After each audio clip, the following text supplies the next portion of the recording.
The phone message episode was written in 2 days due to the cancellation of Larry Charles's The Bet. This episode about Elaine buying a gun was quickly canceled, so Larry and Jerry had to come up with something else. Fortunately, Larry had a few old sketches from his days on Saturday Night Live. I wrote a sketch for SNL of a guy breaking into a woman's house to try and retrieve the message. And of course they didn't do the sketch, but then I used it on Seinfeld.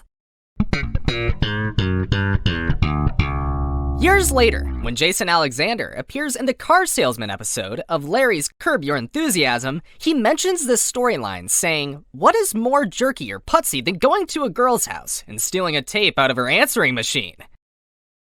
Another issue that will be referenced in Curb Your Enthusiasm is phobia of public toilets. In the phone message, George pretends Jerry has this fear as a ruse to get them invited into Carol's apartment. Later, in episode 17, The Busboy, the two friends are discussing the subject, and George says, "Anywhere in the city, I'll tell you the best public toilet."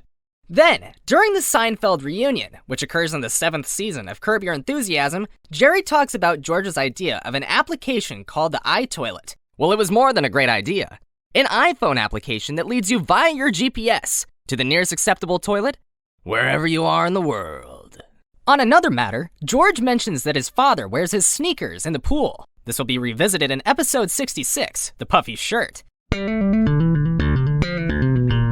"It's amazing," says George in this episode. "We both have dates on the same night." George's date, Carol, is portrayed here by Tory Polone, while Jerry's date, Donna, is played by Gretchen German.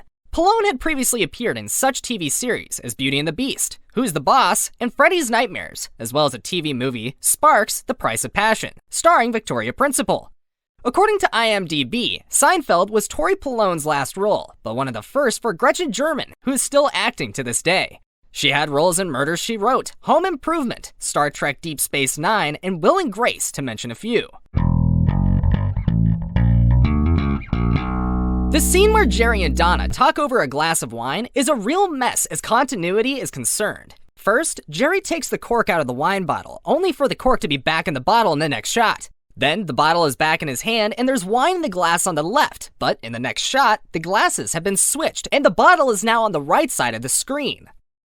I guess someone was sleeping on the job. The phone message also gives us the first of many confrontations between Elaine and George, one of the great joys of the show. And even though we haven't met Estelle and Frank Costanza yet, Elaine ends up by saying to George, "I don't know what your parents did to you." Boy, is she right on that one. Next episode, The Apartment. So that's it, Selenites. If you have an idea for a topic you would like me to cover, leave it in the comments. Thanks for watching. Smash that subscribe button and turn notifications on so that you won't miss any of the regular uploads. And remember, film horizontally.